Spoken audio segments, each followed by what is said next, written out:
Et salut à tous et bienvenue sur Mochaccino. Installez-vous, prenez un petit café, c'est parti.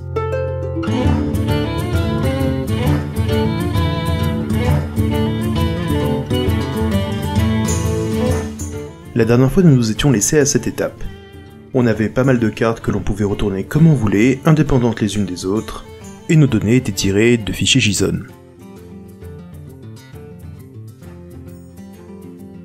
Aujourd'hui, nous allons ajouter une route qui mène à notre catalogue, ainsi que quelques filtres supplémentaires. Pour créer notre route, nous allons nous rendre dans le app module. Une fois à l'intérieur, on supprime le app routing module qui a été ajouté automatiquement lors de l'initialisation de notre projet. En effet, ce module est surtout là à titre d'exemple. De notre côté, il nous est inutile car on va gérer nos routes directement au sein du module principal.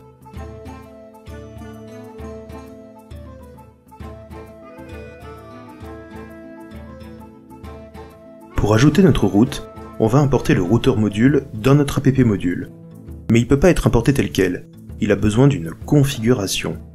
Vu qu'on est dans le module principal, on utilisera la méthode statique forRoute, mais si on avait été dans un module enfant, on aurait appelé la méthode statique forChild.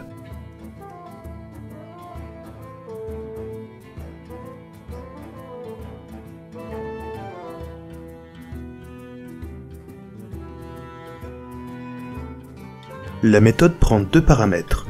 Le premier est un tableau d'objets de type route, le deuxième, un objet de configuration supplémentaire. On va associer une route particulière à notre catalog component. Pour ça, on définit les propriétés path et component de notre objet de type route. Maintenant, on se dirige vers notre app component. On peut voir que l'on y invoque, en dur, une instance de notre app catalogue. On va donc la supprimer, car sinon notre catalogue sera présent partout dans notre application. Et nous, ce qu'on veut, c'est voir notre catalogue uniquement lorsqu'on sera sur la route associée, que l'on a définie juste avant. Du coup, à la place de cette balise, on va plutôt mettre la balise router_outlet. Cette dernière va servir de point de repère à Angular qui va placer nos composants, dynamiquement, juste à côté. Une fois rendu sur notre application, on peut voir que plus rien n'apparaît. C'est normal. La route en cours, celle qui pointe vers la racine de notre domaine, n'est associée à aucun composant. Si on veut voir notre catalogue, on doit rajouter /catalogue dans notre barre d'adresse.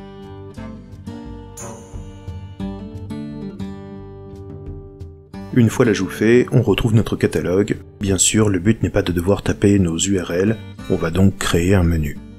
On retourne dans notre app component et on commence à ajouter notre menu. Le fait de positionner notre menu au sein de ce composant fera qu'il est toujours accessible, quelle que soit la section du site où l'on se trouve.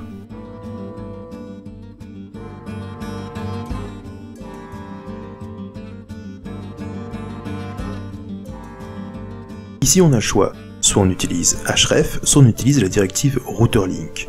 La bonne pratique consiste à utiliser router_link car cette dernière prend en charge la configuration du routeur module et en plus, elle empêche le rechargement de la page.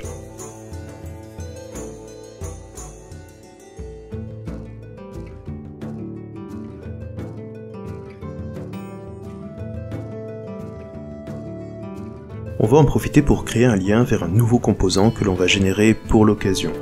Ce composant sera nommé HomeComponent et comme son nom l'indique, il correspondra à l'écran d'accueil.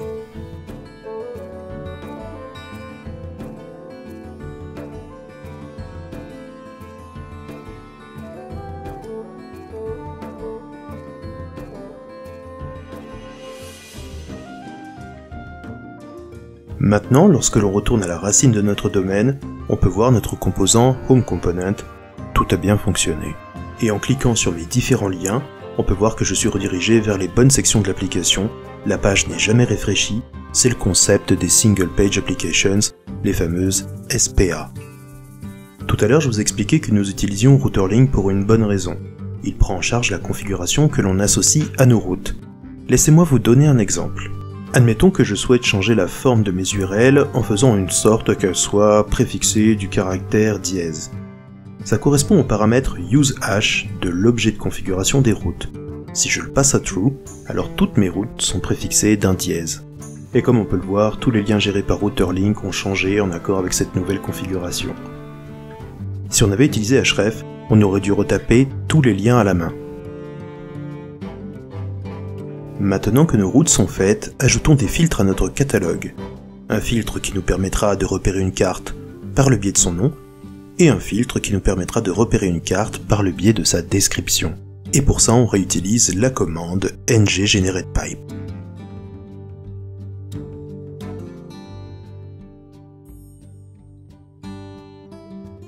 Notre pipe prend en paramètre un tableau de cartes et une chaîne de caractères. Pour passer le filtre, une carte doit contenir cette chaîne dans son nom.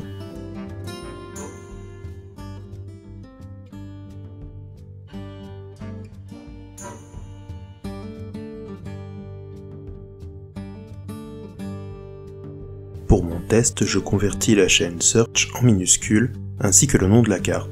Comme ça, notre filtre sera insensible à la casse. Notre pipe est terminée, il ne nous reste plus qu'à créer le second sur le même modèle.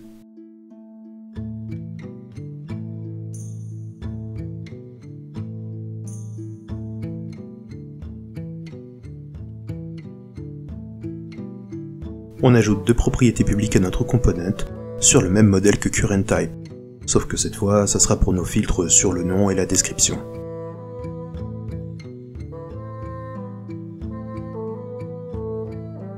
On n'a plus qu'à ajouter les éléments HTML qui correspondent à nos filtres, ainsi que nos pipes tout neufs.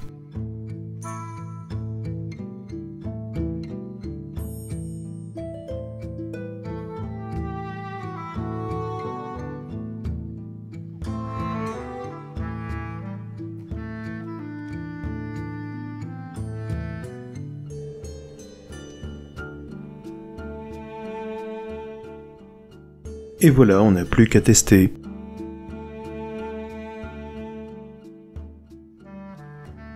Et on constate que nos filtres fonctionnent très bien ensemble.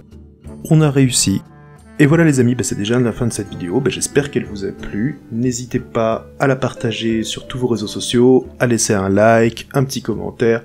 Vous connaissez la chanson, c'est super bon pour mon référencement. Et ça va m'aider surtout à faire d'autres vidéos encore plus sympathiques. J'ai pas mal de choses dans les tuyaux qui vous attendent. Mais avant de vous quitter, laissez-moi vous parler du partenaire du jour. Le partenaire du jour, c'est la communauté Constigle sur Discord. Et ce qu'il vous propose, c'est des channels dédiés à l'aide au développement, de l'entraide, etc. Ils font également de la mise en avant de bots Discord. Et si vous venez de ma part depuis le lien d'invitation, vous gagnez 5000 crédits sur leur boutique. Parce que oui, ils ont une boutique. Je vous mets bien sûr tous les liens dans la description. C'est tout pour moi et je vous dis à bientôt devant un petit café.